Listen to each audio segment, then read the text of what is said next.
ஓம் சாந்தி. எல்லோரும் குஷியாக இருக்கிறீங்களா? 31/3/2026 சக்கர முரளி பாப்தாதா சொல்கிறாங்க, இனிமையான குழந்தைகளே, உயர்ந்த பதவி அடையணும்னா உண்மையான தந்தைகிட்ட எப்போவுமே உண்மையானவர்களாக இருங்க. இல்லை, உண்மையானவர்கள், ஒரு வேலைக்காரன் எப்போ உண்மையானவனாக இருப்பான்? எஜமானன் சொல்கிறத அப்படியே செய்யும் பொழுது. அந்த மாதிரி பாபா சொல்கிறத அப்படியே செய்கிறவங்க தான் உண்மையானவர்களாக இருப்பாங்க. ஏதாவது தப்பு நடந்துச்சு அப்படின்னா உடனடியாக பாபாட்ட சொல்லி மன்னிப்பு கேட்கணும். மறைக்கக்கூடாது. மறைக்கிறதுன்றது உங்கள் மன வழிப்படி நடக்கிறது இல்லையா? ஸோ மன வழியில் நடக்கக்கூடாது. கேள்வி: எந்த செல்லமான குழந்தைங்க ஒருபோதும் மறைந்திருக்க முடியாது? பதில்: யாருக்கு ஈஸ்வரிய குடும்பத்துக்கிட்ட அன்பு இருக்குதோ, யாருக்கு இரவும் பகலும் சேவை பற்றிய அக்கறை இருக்குதோ, அந்த மாதிரி சேவாதாரி குழந்தைங்க, யார் கட்டளைப்படி நடக்கிற உண்மையான குழந்தையாக இருக்கிறாங்களோ, யார் ஒருபோதும் தன் மன வழிப்படி நடக்காமல் இருக்கிறாங்களோ, பாபா கிட்ட உண்மையாக தூய மனமுடையவர்களாக இருக்கிறாங்களோ, அவங்க ஒருபோதும் மறைஞ்சிருக்க முடியாது. இல்லை, ஈஸ்வர குடும்பத்தில் அன்பு இருக்கிறவங்க சேவை செய்யாமல் இருக்க முடியாது இல்லையா? ஸோ அதை தான் மறைஞ்சிருக்க முடியாதுன்னு சொல்கிறது. இரவு பகலாக சேவை பற்றிய கவலையே இருக்கிறவங்க கண்டிப்பாக சேவை பண்ணிட்டு தான் இருப்பாங்க. சும்மா கவலைப்பட்டுகிட்டே இருக்க மாட்டாங்க. அதேமாரி பாபாவுடைய கட்டளைப்படி நடக்கிறவங்க பாபா சேவையை பற்றி சொல்லிக்கிட்டே தான் இருப்பார் இல்லையா? உடனடியாக அதை பண்ணிவிடுவாங்க.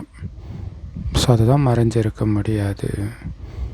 இல்லை, தன்னுடைய மன வழிப்படி பாபான்னு சொல்கிறார், அதெல்லாம் இந்த காலத்துக்கு ஒத்து வராது அப்படின்னு தன்னுடைய மன வழியை கலக்காமல் இருக்கிறவங்க மறைஞ்சிருக்க மாட்டாங்க. பாடல்: தாயும் நீயே, தந்தையும் நீயே, நமக்கு எல்லாமே பாபா தான் இல்லையா? ஓம் சாந்தி.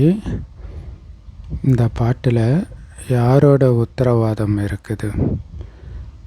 தாய் தந்தை கிட்ட குழந்தைங்களுடைய உறுதிமொழி, பாபா எங்களுக்கு நீங்கள் தான் எல்லாமே, வேறு யாருமே எங்களுக்கு ஆதரவு கிடையாது, வேறு எந்த ஆதாரத்தையும் நாங்கள் பிடிக்க மாட்டோம் அப்படின்னு குழந்தைங்க உறுதிமொழி கொடுக்குறாங்க.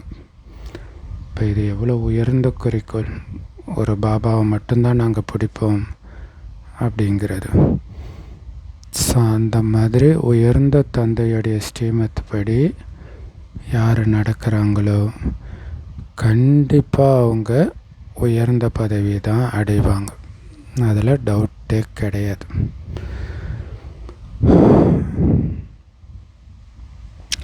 ஏன்னா எனக்கு அப்பா அம்மா குரு ஆசிரியர் எல்லாமே அவர் தான்னா, அவர் சொல்கிறதா நம்ம வழி.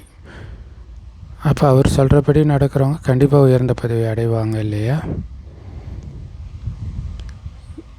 ஸோ அந்த உயர்ந்த குறிக்கோளை நம்மளால் பார்க்க முடியுது. கோடியில் சிலர், அந்த சிலரிலும் மிகச்சிலர் மட்டும்தான் வெற்றி மாலையில் மணி ஆகிறாங்க. தாயும் நீயே, தந்தையும் நீயேன்னு எல்லா குழந்தைங்களும் சொன்னாலும் மாயா அந்த உறுதிமொழிப்படி உங்களை நடக்க வைக்காத அளவுக்கு கொடியது இல்லையா? அந்த உறுதிமொழியை ஃபாலோ பண்ணுறத கஷ்டமாக்கி விட்டுடுது. அமர்ந்த வேலை, எழுந்திருக்கிறதுலேருந்து, வெளியில் சாப்பிடாமல் இருக்கிறதுலேருந்து, யாருக்கும் துக்கம் கொடுக்காமல் இருக்கிறதுலேருந்து, இச்சையாக பார்க்காம இருக்கிறதுலேருந்து, இவ்வளவையும் ஃபாலோ பண்ணுறத கஷ்டமாக்கிடுது மாயா. அப்போ மாயா எவ்வளோ கொடுமையானது! ஆனால் பாபா சொல்கிறத அப்படியே ஃபாலோ பண்ணால் உயர்ந்த பதவி கன்ஃபார்ம். ஆனால் அதை பண்ண விடாமல் உங்கள் உயர்ந்த பதவியை குறைக்குது. அதனால் தாயும் நீயே, தந்தையும் நீயேன்னு சொல்கிறது ஈஸி. ஆனால் உண்மையிலேயே நான் அந்த தாயும் தந்தையின் உடையவனாக இருக்கிறேன்னா அப்படின்னு செக் பண்ணணும். அப்படி ஆகி இருக்கிறேன்னா, அவருடைய கட்டளைப்படி தான் நடக்கிறேன்னா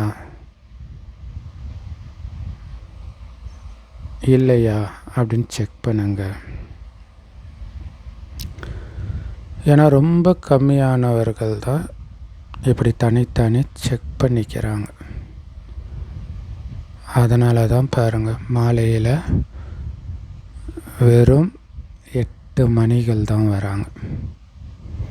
இத்தனை கோடி ஆத்மாக்களில் அந்த வெற்றி மாலை வெறும் 8 மணி தான் உருவாகுது.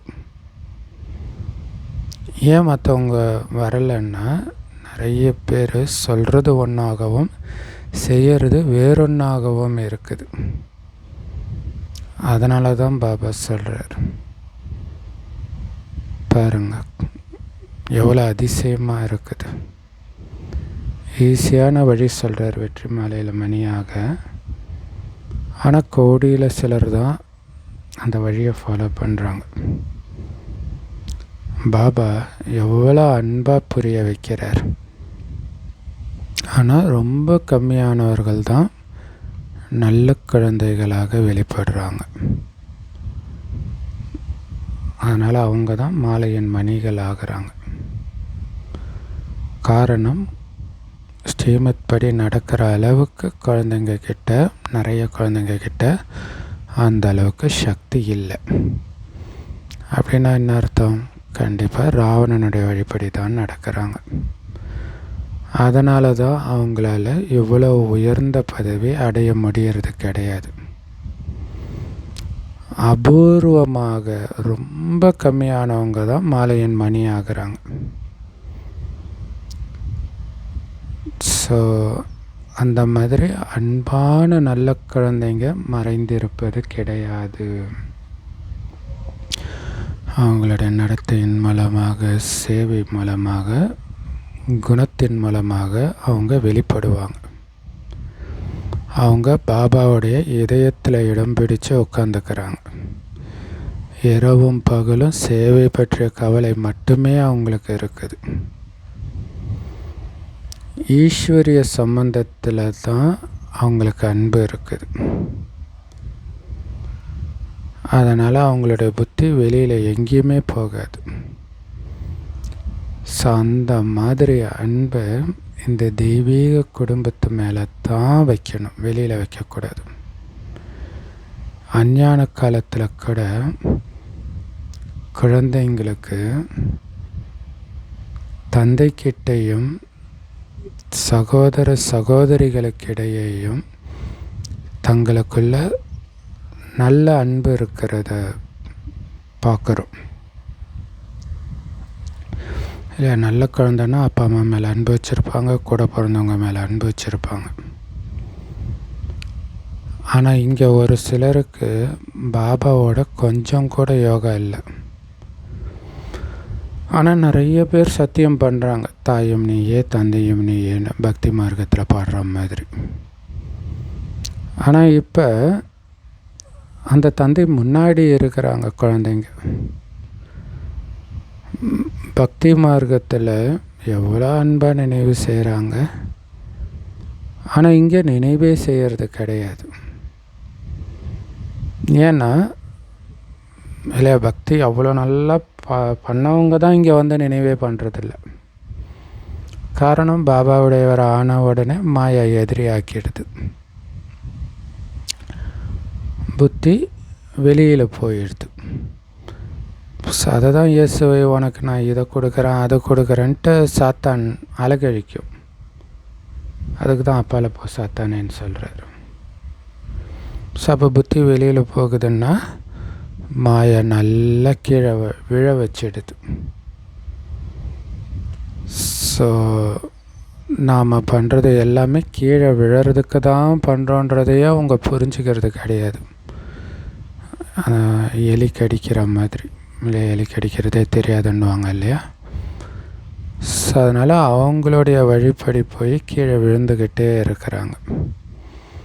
நம்ம என்ன செய்கிறோன்னு அவங்களுக்கே தெரியல.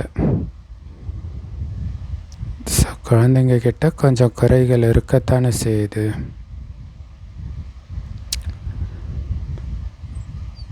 அதனால் அவங்க சொல்கிறது ஒன்றாகவும் செய்கிறது வேறு ஒன்றாகவும் இருக்குது. அப்படி இல்லைன்னா பாபா கிட்டேருந்து எவ்வளோ உயர்ந்த ஆஸ்தி கிடைக்கிது. அப்படிப்பட்ட உண்மையான பாபா கிட்ட உண்மையாக அந்த சேவையில் எவ்வளோ ஈடுபட்டு இருக்கணும். ஏன்னா உயர்ந்த ஆஸ்தி இல்லையா. ஆனால் மாயா அந்த அளவுக்கு துஷ்டத்தனமானது. கோடியில் சிலர் தான் பாபாவை முழுசாக தெரிஞ்சிருக்கிறாங்க. பாபா சொல்கிறாரு, கல்பமாக இப்படித்தான் நடக்குது. முழுமையான உண்மையுள்ளவராக பாபாவுடைய சொல்படி நடப்பவராக இல்லாத காரணத்தினால பாவம் அவங்களுடைய பதவி அந்த மாதிரி ஆகிடுது. இப்போ அங்கே கோடியில் சிலர் தான் பாபா முழுசாக தெரிஞ்சுக்கிறாங்கன்றார். தெரிஞ்சுக்கிட்டு அவர் சொல்கிறபடி நடக்கிறாங்க, முழுசாக பலியாகிறாங்க. கல்பமாகவே இப்படி தான் நடக்குது. அவங்க தான் முழுசாக பாபாவுக்கு உண்மையுள்ளவராக இருக்கிறாங்க.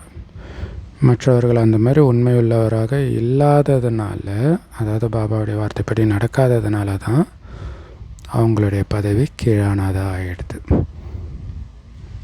பாபா, நாங்கள் ராஜயோகம் கற்றுக்கிட்டு நரன்லேருந்து நாராயணன் ஆவோம், நாரியிலிருந்து லக்ஷ்மி ஆவோன்னு சொல்கிறாங்க. ராமர் சீதையெல்லாம் ஆக மாட்டோன்றாங்க. அதுக்கு கை உயர்த்தவும் செய்கிறாங்க. அப்போ நடத்தையும் அதே மாதிரி இருக்கணும் தானே. அதை தான் பாபா சொல்கிறது ஒன்றும் செய்கிறது வேறொன்றுமாக இருக்குது. எல்லையற்ற தந்தை ஆஸ்தி கொடுக்கறதுக்காக வந்திருக்கிறார். அப்போ எந்த அளவுக்கு அவருடைய ஸ்ரீமத் படி நடக்கணும். இல்லை சும்மா வழி கொடுக்கலை, அதன் மூலம் மிக உயர்ந்த ஆஸ்தி கிடைக்கிது. இப்போ அந்த ஆஸ்தி அடையிறதுக்கான வழியை கொடுக்குறாருன்னா அந்த வழிப்படி தானே நடக்கணும்.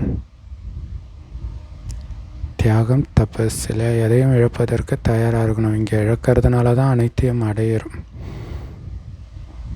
ஸோ இதில் நினைவாக தான் பக்தியில் கூட ஒரு விஷயம் வேணும்னா இன்னொரு விஷயத்தை காணிக்கையாக கொடுப்பாங்க.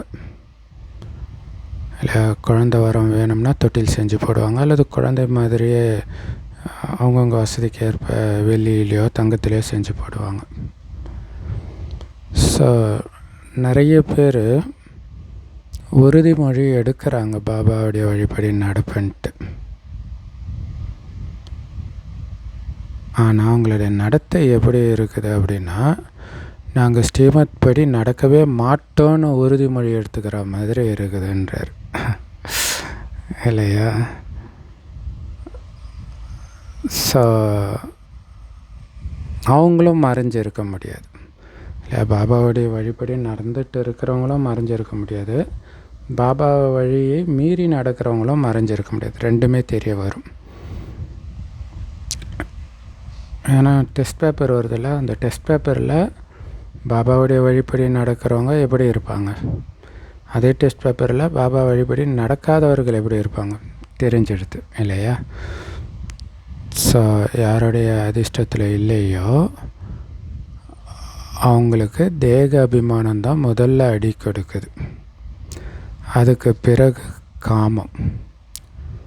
காமம் இல்லைன்னா கோபம், பேராசை, இப்படி ஏதாவது ஒன்று வந்து அடி கொடுக்குது.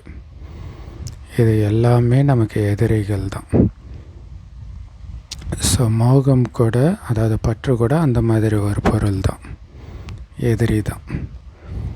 முற்றிலும் அழிவை ஏற்படுத்திடுது. பேராசையும் குறைஞ்சது கிடையாது, மிக கடுமையான விரோதி.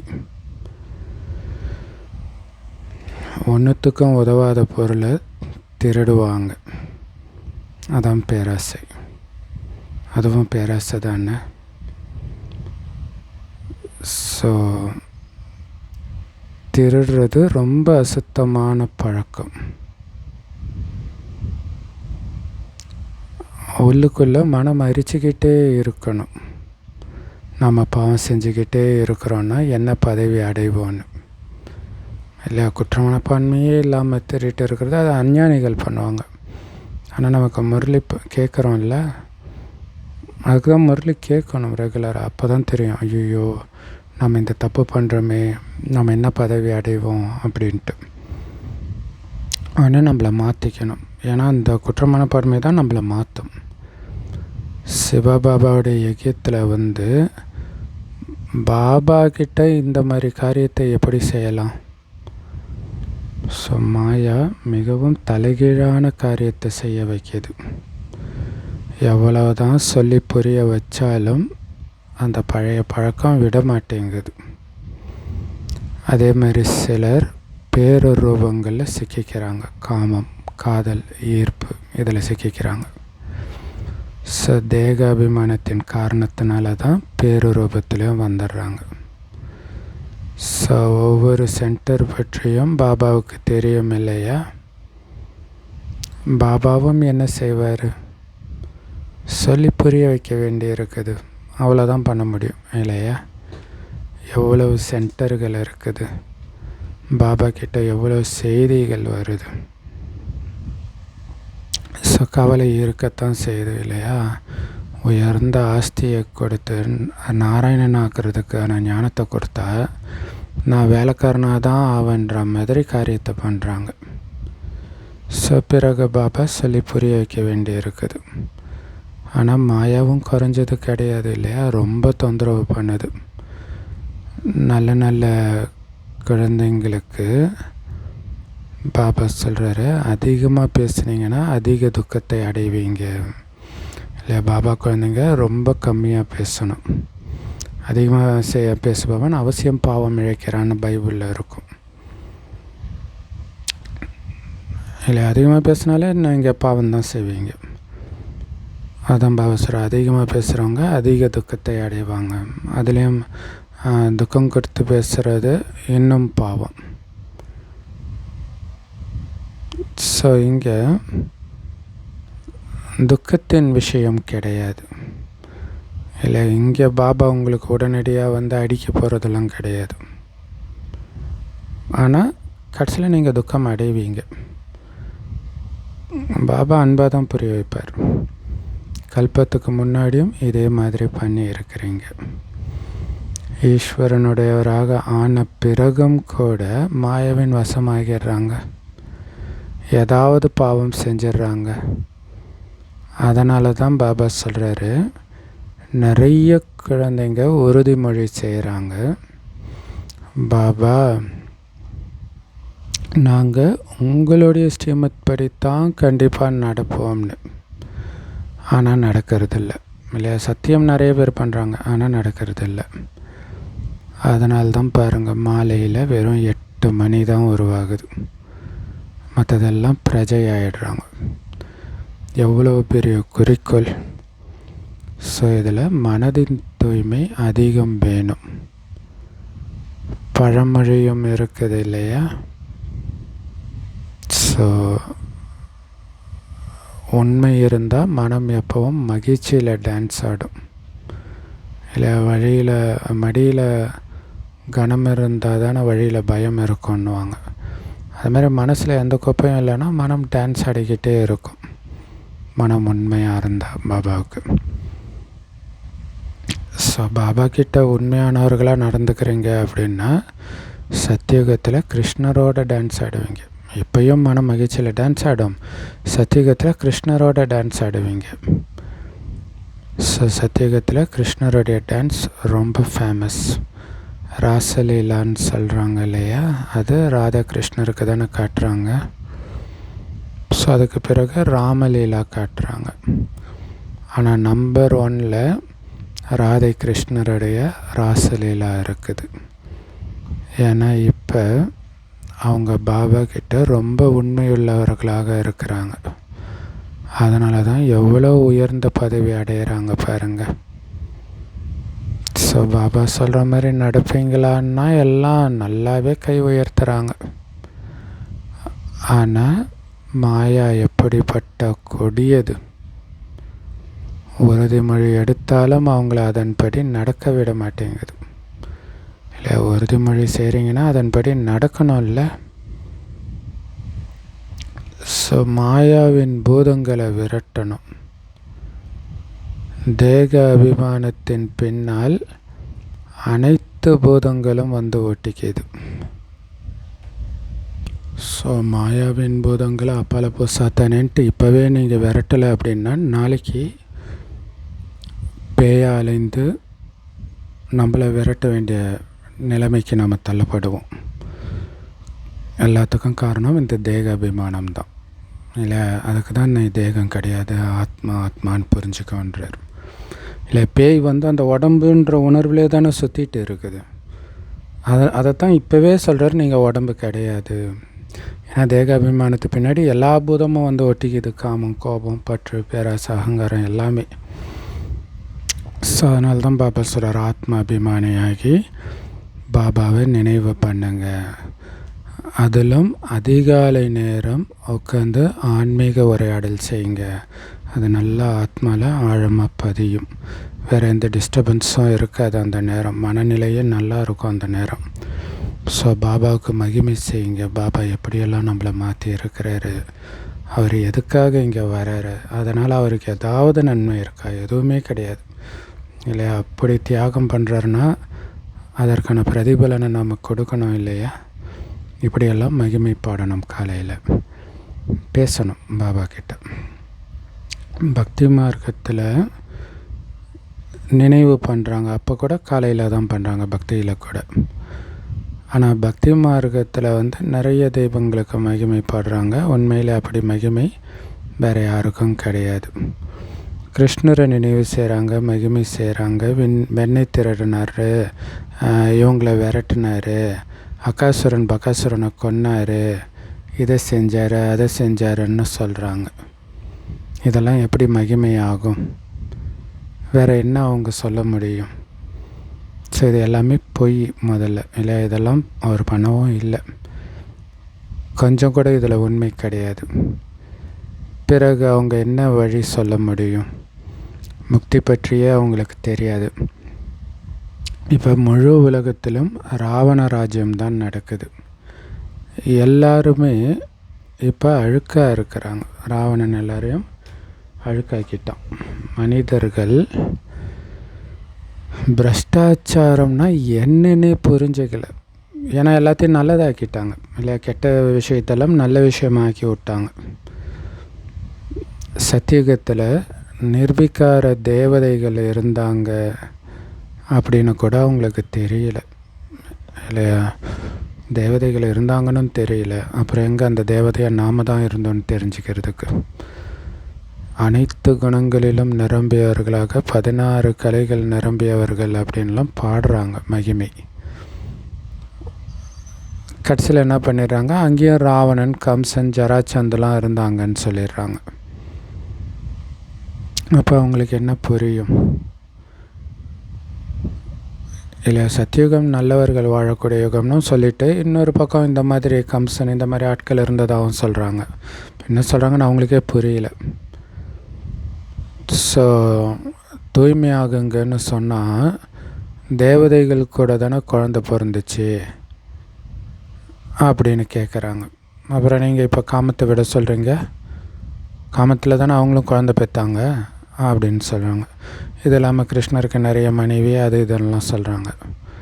அப்போ சொல்லுங்கள், நீங்கள் தானே பாடுறீங்க சர்வகுண சம்பன்ன சம்பூர்ண நிர்விகாரின்னு. பிறகு அங்கே எப்படி விகாரத்தின் விஷயம் இருக்க முடியும்னு கேளுங்க. ஸோ நீங்களும் அதே மாதிரி நிர்விகாரி ஆகுங்க அப்படின்னு சொன்னால் அப்போ சிருஷ்டி எப்படி விருத்தி ஆகும்னு கேட்குறாங்க. குழந்தைங்க எப்படி பிறப்பாங்கன்னு கேட்குறாங்க. ஆனால் கோயிலில் போய் மகிமை பாடுறாங்க. வீட்டில் வந்த உடனே அந்த மகிமையெல்லாம் மறந்து போயிடுது. ஸோ நீங்களே கூட செக் பண்ணுங்கள். வீட்டில் போய் சொல்லி புரிய வச்சிங்கன்னா அவங்க ஏற்றுக்க மாட்டாங்க. ஆனால் அப்போ தான் அவங்க கோயிலில் மகிமை பாடிட்டு வந்திருப்பாங்க. ஸோ அங்கே இருக்கிற விஷயத்த அங்கேயே விட்டுட்டு வந்துடுறாங்க. ஸோ அதனால் தூய்மை ஆகுங்கன்னு சொன்னோன்னா ஐயோ, காமம் இல்லாமல் உலகம் எப்படி நடக்கும்ன்றாங்க. விகாரமற்ற உலகம் எப்படி நடந்ததுன்னு பாவம் அவங்களுக்கு தெரியவே தெரியாது. ஸோ குழந்தைங்க பாட்டையும் கேட்டீங்க, உறுதிமொழி செய்கிறாங்க, உங்களுடைய வழிபடி தான் நடப்போன்னு. ஏன்னா ஸ்ரீமத் படி நடக்கிறதுல தான் நன்மை இருக்குது. பாபாவோ சொல்லிக்கிட்டே தான் இருக்கிறார், ஸ்ரீமத் படி மட்டும் நடங்க, இல்லாட்டினா திடீர்னு மரணம் ஏற்படும், அப்போ பச்சாதாபப்படுவீங்க, பிறகு தீர்ப்பாயத்தில் விசாரணைக்குழுல எல்லாத்தையும் சொல்ல வேண்டியது இருக்கும் இல்லையா. ஸோ இப்போவே ஸ்ரீமத் படி நடந்தால் பிரச்சனை கிடையாது இல்லையா. பிறகு இந்த தப்பு பண்ணியிருக்கிற, அதனால் உனக்கு இந்த பதவின்னும் போது துடிப்போம் நம்ம.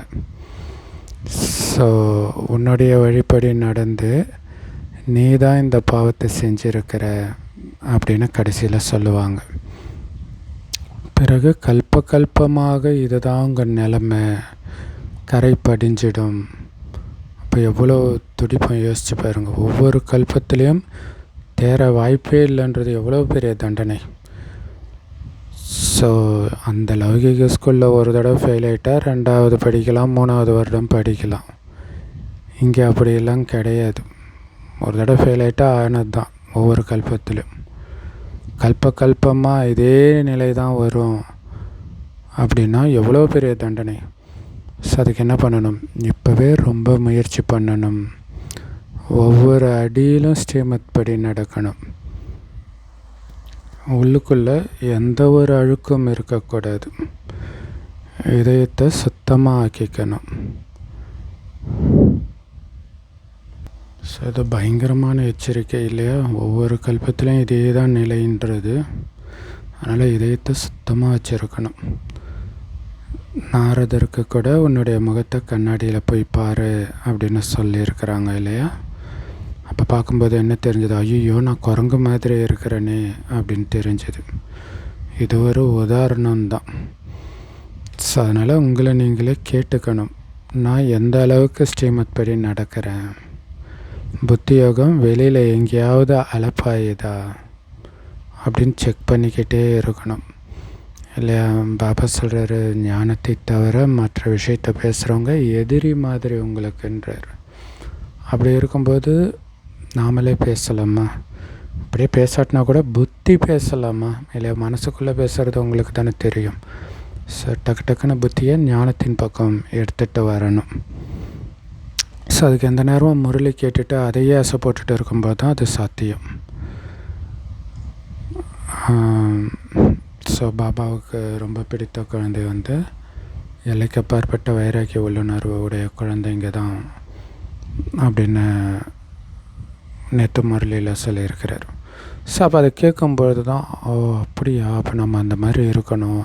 அதை நம்ம திரும்ப கேட்கும்போது தான் இந்த பாயிண்ட்டு நம்ம மிஸ் பண்ணுவோம். ஃபஸ்ட்டு தடவை கேட்கும்போது, 2வது தடவை, 3வது தடவை கேட்கும்போது தான் இவ்வளோ பாயிண்ட் இருக்கிறது தெரியும். ஸோ அதனால தான் அதை அசைப்போடணும் அப்படின்னு சொல்கிறார். இப்போ இதிலே புத்தியை பிஸியாக வச்சுட்டிங்கன்னா புத்தி வெளியில் போகாது. ஸோ தேகாபிமானம் இல்லாமல் இருக்கிறேனா அப்படின்னு செக் பண்ணுங்க. ஆத்மாபிமானியாக இருந்தீங்கன்னா சேவையில் தான் ஈடுபட்டு இருப்பீங்க. எல்லாமே யோகாவின் ஆதாரத்தில் தான் இருக்குது. பாரதத்தின் இந்த யோகம் ரொம்ப புகழ் பெற்றது. அதை சுயம் நிராகார தந்தையே வந்து நிராகார குழந்தைங்களுக்கு புரிய வைக்கிறார் இல்லையா, ஆத்மாவுக்கு புரிய வைக்கிறார். இதுதான் சகஜ ராஜயோகம். நிராகார தந்தை சகஜ ராஜயோகத்தை கற்றுக் கொடுத்தார் அப்படின்னு எழுதப்பட்டு இருக்குது. ஆனால் அவங்க கிருஷ்ணருடைய பேரை போட்டுட்டாங்க. எவ்வளோ பெரிய தப்பாயிடுச்சு. நாம் இந்த மாதிரி லக்ஷ்மி நாராயணன் ஆகணும், புண்ணிய ஆத்மா ஆகணும் அப்படின்னு நம்ம புரிஞ்சுக்கிறோம். ஸோ அதுக்கு பாவத்தின் விஷயம் எதுவுமே இருக்கக்கூடாது இல்லை. லக்ஷ்மி நாராயணனை நம்ம ஒன்றும் சண்டை போட்டு ஆகிறது கிடையாது. பாபாவுடைய நினைவிலேயே மூழ்கி அவருடைய சேவையிலே ஈடுபட்டு இருக்கணும். ஸோ நம்ம பாபா நினைவிலே இருக்கிறத பக்தி மார்க்கத்தில் பஜனை பாடிட்டு இருக்கிறாங்க. நம்ம சேவை செய்கிறது, அவங்க அன்னதானம் பண்ணுறது, இந்த மாதிரி வேலை பண்ணிகிட்டு இருக்கிறாங்க. ஸோ இங்கே தான் உண்மையான நினைவு, உண்மையான சேவை என்னன்னு நமக்கு தெரியும். ஏன்னா லக்ஷ்மி நாராயணன் மாதிரி உயர்ந்த பதவி அடையணும்னா கண்டிப்பாக அதற்கேற்ற முயற்சி பண்ணியிருப்பாங்க தானே. ஸோ இல்லறத்தில் இருந்துக்கிட்டே தாமரை மலர் மாதிரி இருக்கிறதுலாம் முடியாத காரியம்னு சன்னியாசிகள் சொல்கிறாங்க. ஸோ அவரே அப்படி சொல்லிட்டாரு, நம்மளால் எப்படி முடியும்ன்ட்டு அவர் சொல்கிறத கேட்டுட்டு போயிடுறாங்க. அவங்க என்ன கடவுளா? அவங்களுக்கு தெரியாது இந்த ஞானத்தை கடவுள் சொல்கிறாரு, நமக்கு பக்கபலமாக கடவுள் இருக்கிறாரு, இதனால் நமக்கு மிக உயர்ந்த பதவி கிடைக்குதுன்ட்டு. சம்பூர்ணமாகறதுல தான் நிறைய பேர் ஃபெயில் ஆகிடுறாங்க. ஏன்னா பாபாவை நினைவு செய்ய முடியறது கிடையாது. ஸோ இப்போ பாரதத்தின் புராதன யோகத்தை சுயம் பாபாவே வந்து கற்றுக் கொடுக்குறார். பாபா சொல்கிறாரு, நானே வந்து யோகத்தை கற்றுக் கொடுக்குறேன் இல்லையா, நான் எப்படி இருக்கிறேன்ற அறிமுகத்தை கொடுத்து இப்போ என்னை நினைவு செய்யுங்கன்றேன். ஸோ என்னை நினைவு செஞ்சால் தான் நீங்கள் என்கிட்ட வர முடியும், என்கிட்ட வந்து தான் ஆகணும். இப்போ நினைவு செஞ்சு வரலாம், இல்லை தண்டனை அடைஞ்சு வரலாம். நினைவு செஞ்சு போகிறதுன்னு புத்திசாலித்தனம். இது நினைவு யாத்திரை. நீங்கள் போக போகிறது உங்களுடைய இனிமையான அமைதியான வீட்டுக்கு. ஸோ அந்த வீட்டையும் நினைவு செய்யணும். பாரதவாசிகளாகிய நாம தான் பாரதத்தில் வந்து முழு ஆஸ்தியை அடைவோம்னு நாம் இப்போ தெரிஞ்சிருக்கிறோம். அதனால தான் பாபா அடிக்கடி புரிய வைக்கிறார். என்ன உறுதிமொழி எடுத்தீங்களோ அதை முழுசாக ஃபாலோ பண்ணுங்க. என்ன உறுதிமொழி? தாயும் நீயே, தந்தையும் நீயே, எனக்கு எல்லாம் நீயே. சொல்கிறதோடு இல்லை, அவர் சொல்கிறபடி கேட்பேன்னு அர்த்தம். ஸோ உறுதிமொழியை ஃபுல்லாக ஃபாலோ பண்ணணும். ஏதாவது தப்பு நடந்துச்சுன்னா உடனே பாபா கிட்ட சொல்லி மன்னிப்பு கேட்கணும். பாருங்கள், இந்த குழந்தை மன்னிப்பு கேட்கறதுக்காகவே பாபா கிட்ட வந்திருக்குது. கொஞ்சம் தப்பு நடந்த உடனே பாபா கிட்ட ஓடி வந்துடுச்சு. ஏன்னா மனம் பொறுத்துது. ஸோ அதனால் பாபா முன்னாடி போய் சொல்லணும்னு உணர்ந்து இருக்குது.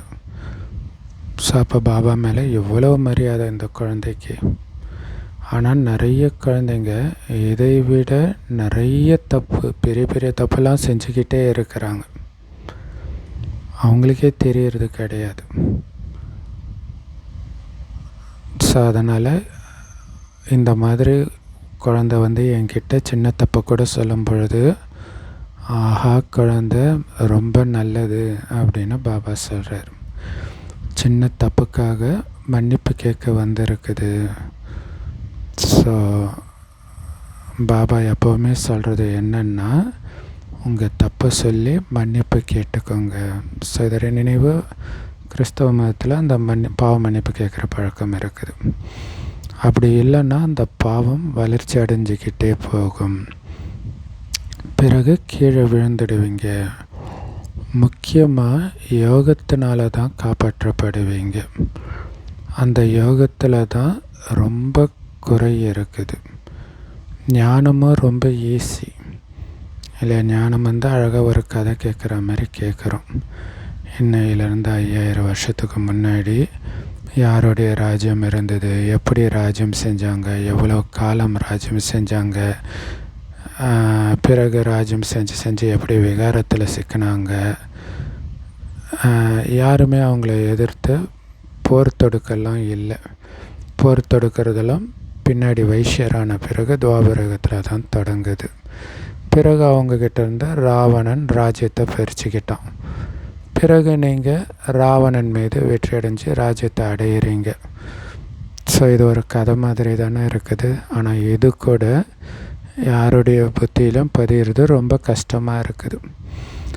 பாபா கிட்ட முழு உண்மையானவராக, பாபாவுடைய சொல்படி நடப்பவராக இருக்கிறவங்களுக்கு மட்டும்தான் இந்த ஞானம் பதியுது. அஞ்ஞான காலத்தில் கூட யாராவது உண்மையானவராக கட்டளைப்படி நடக்கிறவராக இருக்கிறாங்க இல்லையா. சில வேலைக்காரர்கள் கூட ரொம்ப நேர்மையானவர்களாக இருக்கிறாங்க. ₹1,00,000 கீழே கடந்தாலும் எடுக்க மாட்டாங்க. சொல்கிறாங்க, சேட்டுஜி சாவியை விட்டுட்டு போயிட்டாரு, நான் பாதுகாக்கிறதுக்காக உட்காந்துட்டு இருக்கிறேன் அப்படின்னு சொல்லுவாங்க. ஸோ இப்படியெல்லாம் அஞ்ஞானத்தில் கூட இருக்கிறாங்க. இப்போ நியூஸில் கூட நம்ம பார்க்குறோம் இல்லையா, ஒரு ஆட்டோக்காரர் வந்து வைரத்தை எடுத்து கொடுத்தாரு, இந்த மாதிரி எல்லாம். இது எங்களுக்கு தேவையில்லை, உழைச்சி வர காசு போதும் அப்படின்னு சொல்கிறாங்க. ஸோ பாபாவோ ரொம்ப நல்லா சொல்லி புரிய வச்சுக்கிட்டே இருக்கிறார். விவேகம் சொல்லுது, இந்த தவறின் காரணத்தினால மாலையின் மணியாக ஆக மாட்டோம், அதனால் நாங்கள் தப்பு பண்ண மாட்டோம் இல்லையா. ஏன்னா நம்ம மாலையில் மணி ஆகிறதுக்காக வந்திருக்கிறோம். அற்பகால சந்தோஷத்துக்காக மிகப்பெரிய பதவி இழக்கக்கூடாது இல்லையா. அங்கே போய் தாசதாசியாக ஆகிடுவோம். இல்லாட்டினா படிக்காத காரணத்தினால தான் இந்த நிலை ஏற்படுது. காரணம் ஸ்ரீமத் படி நடக்கிறதில்ல. படித்தா தானே அதன்படி நடப்பாங்க. ஸோ பாபா புரிய வைக்கிறார், உங்களுடைய குறிக்கோள் எல்லாமே யோகத்தினுடையது. பாபா நினைவிலே இருக்கணும். பாபா நினைவில் உலகத்தையே மறக்கணும். வேறு எதுவுமே கடைசியில் ஞாபகம் வரக்கூடாதுன்னு நேற்று சொல்கிறார். ஆனால் மாயா முற்றிலும் மூக்கு பிடிச்சி யோகா செய்ய விடாத மாதிரி பண்ணிடுது. அப்படின்னு என்ன அர்த்தம்? மற்ற விஷயத்தை ஞாபகப்படுத்திக்கிட்டே இருக்குது. ஸோ அதனால தான் மற்ற விஷயத்தை பார்க்காதீங்க, கேட்காதீங்க, நினைக்காதீங்கன்றார். ஸோ யோகா இருந்துச்சுன்னா சேவை ரொம்ப நல்லா நடக்கும். ஸோ பாவம் பற்றிய பயம் இருக்கணும். பாவம் செய்கிறதுக்கே பயப்படணும் இல்லையா. பாபா நினைவு நினைவு நினைவு. யாருக்கும் எந்த காரணத்தை கொண்டும் துக்கம் கொடுக்கக்கூடாது. ஸோ எப்படி ஒரு குழந்தை சின்ன தப்பு பண்ணாலும் வந்து உடனே சொல்லிச்சு, ரொம்ப நல்ல குழந்தை இல்லையா. ஸோ உண்மையான குழந்தைன்னா இப்படி இருக்கணும்னு பாபா சொல்கிறார். ஸோ நல்ல நல்ல மகாரதிகளை விட இந்த குழந்தையுடைய பதவி ரொம்ப நல்லா இருக்கும். ஸோ அதனால்தான் உண்மையான குழந்தைகள் பாபாவுக்கு மிகவும் பிடித்தவர்கள். பாபா திருப்திப்படுத்தணுன்னா உண்மையான உள்ளத்தில் பகவான் திருப்தி அடைகிறாருன்னுவாங்க. யார் சேவை செஞ்சுட்டு இருக்கிறாங்களோ அவங்க எங்கேயாவது சிக்கிக்கிறாங்க. எதையுமே பாபா கிட்ட சொல்கிறது கிடையாது. சிலர் சொல்லிட்டு கூட விடுறதும் கிடையாது. ஸோ தாயும் நீயே தந்தையும் நீயேன்னு பாடுறீங்கல்ல, நீங்கள் சொல்கிறத மட்டும்தான் கேட்போன்னு உறுதி எடுத்துக்கிறீங்க இல்லை. எது நடந்தாலும் ஒருபோதும் இந்த மாதிரி தப்பு செய்ய மாட்டோம் அப்படின்னு உறுதிமொழி எடுக்கிறீங்க இல்லை. முக்கியமான விஷயமே தேக அபிமானத்தினுடையது தான். தேக அபிமானத்தினால தான் பிழைகள் செய்கிறீங்க இல்லையா. தேகன்றதே மறந்துடணும். வெறும் ஆத்மானா செத்துட்டேன், எனக்கு உடம்பு கிடையாது, இது சதா மைண்டில் ஓடிக்கிட்டே இருக்கணும். நான் ஒரு ஜோதி, என் அப்பா மாதிரியே. ஸோ நிறைய பேர் தப்பு பண்ணுறாங்க. அதனால தான் பாபா எச்சரிக்கை கொடுக்குறாரு. ஏன்னா அப்பாவுடைய வேலை சொல்லி புரிய வைக்கிறது தானே. இன்றைக்கி புரிய வைக்கலைன்னா நாளைக்கு சொல்லுவாங்கள்ல, எங்களுக்கு யாருமே புரிய வைக்கலன்ட்டு. ஸோ இதை பற்றி ஒரு கதை கூட இருக்குது. அதனால தான் பாபா சொல்கிறாரு, குழந்தைகளே எச்சரிக்கையாக இருங்க, இல்லாட்டினா ரொம்ப தண்டனை அடைய வேண்டியதாகிடும். பிறகு எங்களுக்கு ஏன் சொல்லலை அப்படின்னு கேட்கக்கூடாது. ஸோ அதனால தான் பாபா இப்போவே ரொம்ப தெளிவாக சொல்கிறார், கொஞ்சம் பாவம் செஞ்சாலும் அதுவே பழக்கமாகி அதிகமாக விருத்தி ஆகிடும், வளர்ச்சி அடைஞ்சிடும். ஸோ அதனால் உடனே பாபாட்ட சொல்லி சாரி கேட்டுட்டு சத்தியம் பண்ணிடணும், இனிமேல்ட்டு நான் பண்ணவே மாட்டேன் பாபான்ட்டு. நிறைய பேர் வந்து பாவத்துக்கான தண்டனை கிடைக்கும்போது சத்தியம் பண்ணுவோம், அஞ்ஞானத்திலே கூட இதை கண்டிப்பாக பண்ண மாட்டோம், அதுக்கப்புறம் மறந்துடுவோம். ஸோ அந்த மாதிரி இங்கே இருக்கக்கூடாது. அப்படி இல்லைன்னா கடைசியில் பாபா முன்னாடி தலையை நிமித்தக்கூட முடியாது. ஸோ பொய் சொன்னதுனால எவ்வளோ பெரிய அவமானத்தை அனுபவிக்க வேண்டியிருக்குதுன்னு வெட்கப்படணும். இல்லை, பொய் சொல்கிறதே ஒரு அவமானம் தானே. உண்மையை சொல்கிறதுக்கு அவமானப்பட்டுக்கிட்டு தானே பொய் சொல்கிறீங்க. ஸோ அதுக்கு வெட்கப்படணுன்றார். எதுக்கு தப்பு பண்ணணும் அப்புறம் பொய் சொல்லணும்? ஸோ சிவபாபா நம்மளை எங்கே பார்க்க போகிறாருன்னு நினைக்கக்கூடாது. அஞ்ஞானத்தில் கூட அவர் அனைத்தையும் தெரிஞ்சிருக்கிறார். அதனால தானே பாவம் புண்ணியத்துக்கான பலனை கொடுக்குறாரு. ஸோ அதனால் தெளிவாக சொல்கிறார், நீங்கள் பாவம் செஞ்சீங்கன்னா உங்களுக்கு மிக கடுமையான தண்டனை காத்துக்கிட்டு இருக்குது. பாபா கிட்டேருந்து ஆஸ்தி அடையிறதுக்காக வந்திருக்கிறீங்க அப்படின்னா 2 காதுகளும் வெட்டப்படுற மாதிரி செய்யக்கூடாது இல்லையா? அவங்க சொல்கிறது ஒன்று, ஆனால் நினைவு செய்கிறது வேற ஒருத்தர்ன்றார் இல்லையா? பாபா உன்னை மட்டும் நினைப்பேன்னு சொல்லிட்டு வேற யாரையோ நினச்சிட்டு இருக்கிறீங்கன்றார். ஸோ ஆஸ்தியை அடையிறதுக்கு 2 காது வெட்டப்படுற மாதிரி செய்யக்கூடாதுன்றார். ஸோ அது நார்த் இந்தியாவில் ஏதோ ஒரு பேச்சு வழக்குப்பில் இருக்குது. ஸோ அந்த மாதிரி தண்டனை அடையிற மாதிரி காரியம் செய்யக்கூடாதுன்றார். பாபாவை மட்டும் நினைப்பேன்னு சொல்லிட்டு வேறு யாரையும் நினைவு செய்யக்கூடாது. பாபாவை நினைவு செய்யலை அப்படின்னா அவங்களுடைய கதி என்ன ஆகும் சொல்லுங்கள்? ஸோ உண்மையானதை உண்பது, உண்மையை பேசுகிறது, உண்மையானதை உடுப்பது, இதெல்லாம் இப்போதைய விஷயம்தான். இப்போ தான் பாபா நமக்கு இதெல்லாம் கற்றுக் கொடுக்குறாரு அப்படின்னா அவர்கிட்ட ஒவ்வொரு விஷயத்திலும் உண்மையானவர்களாக இருக்கணும் இல்லையா? ஸோ பாபா சொல்கிற மாதிரி தான் பேசணும், பாபா சொல்கிற மாதிரி தான் சாப்பிடணும், பாபா சொல்கிற மாதிரி தான் ட்ரெஸ் போடணும். ஸோ இப்போ அதுதான் பாபாவுக்கு உண்மையாக இருக்கிறது அப்படின்னு சொல்கிறது. ஸோ அந்த மாதிரி உண்மையுள்ள கட்டளைப்படி நடக்கிற குழந்தைங்களுக்கு பாப்தாதாவின் அன்பு நினைவுகள் மற்றும் காலை வணக்கம். நம்மளாம் பாப்தாதாவுக்கு அன்பு நினைவுகள் மற்றும் காலை வணக்கம் சொல்கிறோம். பாபா சொல்கிறாங்க, உண்மையான மனசோடு பாபாவுடைய சேவையில் ஈடுபட்டிருக்கணும். முழு உண்மையானவர்களாக பாபாவுடைய கட்டளைப்படி நடப்பவர்களாக ஆகணும். ஈஸ்வரிய குடும்பத்துக்கிட்ட உண்மையான அன்பு வைக்கணும். ஸ்ரீமத்தோட மன்மத்தை கலக்கக்கூடாது, அதாவது மனதின் வழியை கலக்கக்கூடாது, ராவணனுடைய வழியை கலக்கக்கூடாது இல்லையா? மன வழி மற்றவர்கள் வழி தான் ராவண வழி. ஒரு பாபாவை தவிர வேறு யாருமே இல்லை அப்படின்னு மன உறுதியில் திடமாக இருக்கணும். உங்களுடைய இதயத்தை சுத்தமாக தூய்மையாக வச்சுருக்கணும்.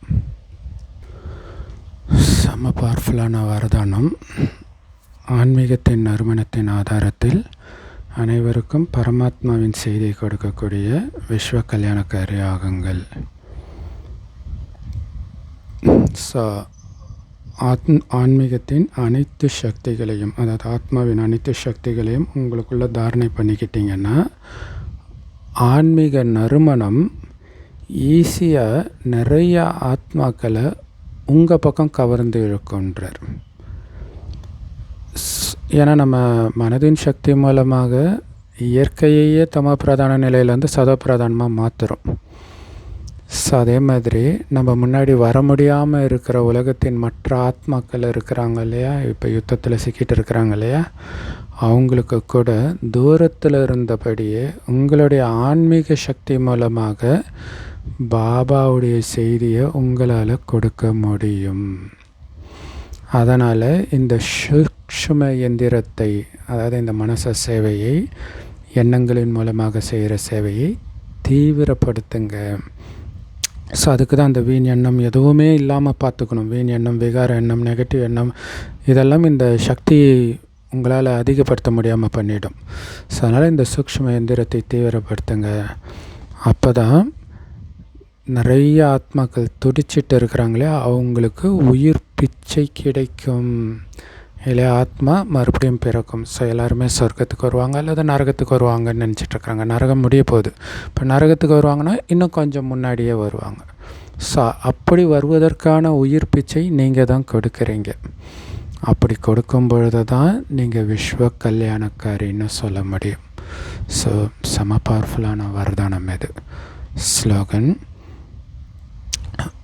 உங்கள்கிட்ட எப்போவுமே தூய்மையான சிறந்த எண்ணங்கள் மட்டும் வெளிப்படையாக தெரியுது அப்படின்னாலே வீணான விஷயங்கள் தானாகவே உள்ளடங்கி போயிடும்ன்ற. ஸோ அதனால் தூய்மையான எண்ணங்களை எமர்ஜ் பண்ணிக்கிட்டே இருக்கணும். உயர்ந்த எண்ணங்களை எமர்ஜ் பண்ணிக்கிட்டே இருக்கணும். அவ்யக்தேஸ்வரா, நிச்சயத்தின் அஸ்திவாரத்தை பலப்படுத்தி எப்பொழுதும் பயமற்றவராகவும் கவலையற்றவராகவும் இருங்கள். ஸோ எந்த நேரத்திலும் எப்படிப்பட்ட நிலைமை வேணாலும் வரட்டும், ஆனால் பாபாவை துணையாக்கிட்டிங்கன்னா நான் தனியாக இல்லை, என் கூட விசேஷ சக்தி இருக்கிறது உங்களுக்கு அனுபவமாகும். ஸோ எங்கே தந்தை இருக்கிறாரோ அங்கே எவ்வளோ புயல் வந்தாலும் அது உங்களுக்கு பரிசாயிடும்ன்றார். ஸோ அந்த அளவுக்கு யாருக்கு நிச்சய புத்தி இருக்குதோ அவங்க தான் வெற்றி அடைவாங்க. அதை தான் நிச்சய புத்தி வைஜெயந்தின்றாங்க இல்லையா? ஸோ இந்த டைட்டில் எப்போவுமே நீங்கள் ஞாபகம் வச்சுக்கணும். அதன் மூலமாக வெற்றியாளராகுங்கள், வெற்றியின் வருடம் கொண்டாடுங்கள். ஸோ அப்போ பாபாவோடு இணைஞ்சிருக்கிறேன்னு அர்த்தம், பாபா கூட இருக்கிறாருன்னு அர்த்தம். ஸோ பாபா கூட இருந்தால் தோல்வி வர வாய்ப்பே கிடையாது. ஸோ இதை தான் அங்கே யுத்த மைதானத்தில் தர்மம் எங்கே இருக்குதோ அங்கே கிருஷ்ணர் இருக்கார், கிருஷ்ணர் எங்கே இருக்கிறாரோ அங்கே வெற்றி இருக்குதுன்னு இருக்கும். ஸோ இங்கே நாம் பாபாவின் வழிபடி நடக்கணும். முக்கியமான வழியே பாபாவோடு இருக்கிறது தான்.